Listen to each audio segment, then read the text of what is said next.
Bhogapuram international airport ప్రారంభోత్సవానికి రంగం సిద్ధమైంది. జూలై 5వ తేదీన ప్రధాని నరేంద్ర మోడీ ఈ ఎయిర్పోర్టును ప్రారంభించేందుకైతే రాష్ట్ర ప్రభుత్వం ఇప్పటికే ఏర్పాట్లు పూర్తి చేస్తుంది. ఆ తర్వాత జూలై 8వ తేదీ నుంచి విమాన సర్వీసులను ప్రారంభించేందుకైతే ఇప్పటికీ ఏర్పాట్లు పూర్తయ్యాయి.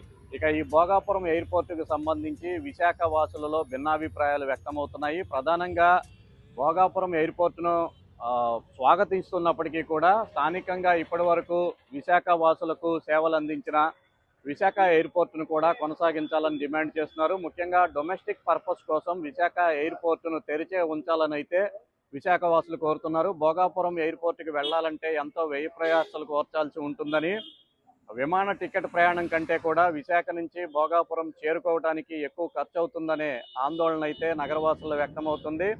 టైం పరంగా కూడా చాలా ఎక్కువ సమయం భోగాపురం చేరుకోవడానికి పడుతుందని, అందువల్ల డొమెస్టిక్ విమానాల కోసం విశాఖ విమానాశ్రయాన్ని తెరిచి ఉంచాలనే ఒక అభిప్రాయం అందరిలో వ్యక్తమవుతుంది. ఇక దీనికి ప్రభుత్వం వైపు నుంచి కూడా కొన్ని సూచనలు కనిపిస్తున్నాయి. ప్రధానంగా భోగాపురం ఎయిర్పోర్టుకు చేరుకోవటానికి సరైన రవాణా వ్యవస్థ ఇప్పటికైతే లేదు. రోడ్డు మార్గం కూడా పూర్తిగా సన్నద్ధం కాలేదు.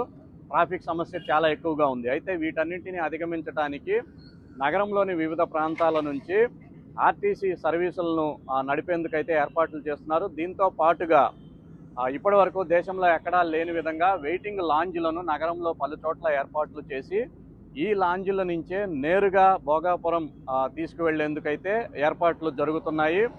దీనివల్ల ప్రయాణ ఖర్చు తగ్గుతుందని, అలాగే చెక్ ఇన్ సౌకర్యం కూడా వెయిటింగ్ లాంజ్ల్లో ఏర్పాటు చేయడం ద్వారా చెక్ ఇన్ గురించి ఆందోళన చెందాల్సిన పని లేదనే అభిప్రాయం వ్యక్తమవుతుంది. ఇప్పటికే కొన్ని ఏసీ సర్వీసులను విశాఖ నగరంలోని పలు ప్రాంతాల నుంచి భోగాపురం ఎయిర్పోర్టుకు నడిపారు. ఈ నెలాఖరుకు అంటే సోమ మంగళవారాల్లో మరోమారు ఆర్టీసీ ఈ ట్రయల్ రన్ను కూడా నిర్వహించేందుకు సన్నద్ధమైంది.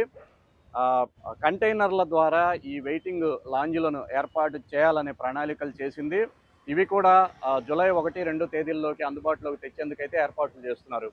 5వ తారీఖు ప్రధానమంత్రి దీన్ని ప్రారంభోత్సవం చేసిన తర్వాత 8వ తేదీ నుంచి కూడా విమాన సర్వీసులు ప్రారంభమవుతాయి. మరోవైపు విశాఖ నుంచి విదేశాలకు అంటే ఇంటర్నేషనల్ విమానాశ్రయం అంటున్నప్పటికీ కూడా కేవలం 2-3 సర్వీసులు మాత్రమే ఉన్నాయి. ఇంత దానికోసం భోగాపురం ఎయిర్పోర్ట్కి వెళ్ళటం దేశీయ విమానాలు అంటే డొమెస్టిక్ విమాన సర్వీసులను కూడా అక్కడికి తరలించడం సమంజసం కాదనే అభిప్రాయం వ్యక్తమవుతుంది. ప్రభుత్వం తీసుకున్న ఈ నిర్ణయాన్ని వ్యతిరేకిస్తూ ఈరోజు సిపిఎం కూడా విశాఖ నగరంలో భారీ నిరసన ర్యాలీని అయితే నిర్వహించింది. అధికార పార్టీతో పాటుగా అన్ని రాజకీయ పార్టీలు కూడా ఈ డొమెస్టిక్ విమాన సర్వీసులను విశాఖ విమానాశ్రయం నుంచే నిర్వహించాలనే ఒక అభిప్రాయాన్ని అయితే వ్యక్తం చేస్తున్నాయి. అయితే ప్రభుత్వం మాత్రం ఓపెనింగ్కు సిద్ధమైన నేపథ్యంలో డొమెస్టిక్ ఇంటర్నేషనల్ రెండు కూడా భోగాపురం నుంచే అని ప్రభుత్వ పెద్దలు చెప్తున్నారు. ఇప్పటికే విశాఖకు సంబంధించిన ఎంపీ కానీ కొందరు ఎమ్మెల్యేలు కానీ దీన్ని స్పష్టం చేశారు.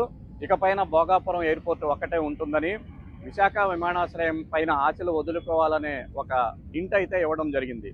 ఇక తూర్పు నావికాదళం కూడా పూర్తి స్థాయిలో విశాఖ విమానాశ్రయాన్ని తమ స్వాధీనం చేసుకోవడానికి రంగం సిద్ధం చేసుకుంది.